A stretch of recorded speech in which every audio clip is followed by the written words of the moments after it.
la bonne manière de raconter cette histoire? It's always very instinctual. C'est toujours quelque chose de très instinctif.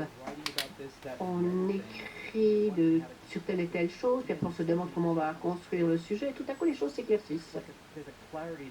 Il y a une clarté qui en quelque sorte descend sur vous. Et je ne sais pas comment cela se produit, et je n'ai pas envie de me poser trop de questions sur la raison pour laquelle cela se produit. Parce que très souvent cela se produit avec l'histoire. I never draw storyboards. Non, je ne dessine jamais de storyboard. Parce que le scénario est tellement concret dans ma tête. Le scénario est plein. Et ça peut me prendre 6 semaines ou 6 mois pour écrire un scénario. Parce que j'aime écrire. Mais je ne sais jamais combien de temps ça me prendra pour écrire un scénario.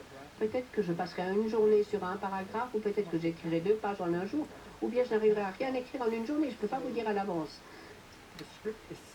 Mais une fois que le scénario est écrit, je commence à dessiner. Ce que je ne veux pas faire, c'est d'avoir un storyboard que j'ai dessiné il y a des années avant, et puis maintenant que je commence à dessiner, puis je vais suivre mes décisions prises à l'époque. Je veux quelque chose de spontané sur la page ce jour-là, car le scénario est fixe. Et maintenant, en tant qu'artiste, j'ai besoin d'une liberté, ou quelque chose de plus éphémère, quelque chose qui me permet de me dire comment est-ce que je vais dessiner cette partie du scénario, qu'est-ce que je vais dessiner aujourd'hui. J'ai besoin de cette spontanéité. Ça me permet de me sentir un artiste, et c'est ce qui rend le processus intéressant. Donc en fait, Parce que dans ce dernier livre, la nature est très très présente.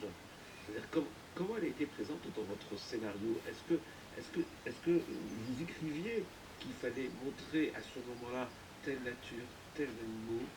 Est-ce que tout était déjà noté pour vous aider justement à dessiner cette histoire qui est d'abord écrite, vous venez de le dire, Josako? That became clear to me when I was talking to the c'est devenu clair pour moi lorsque j'ai passé aux gens d'aînés.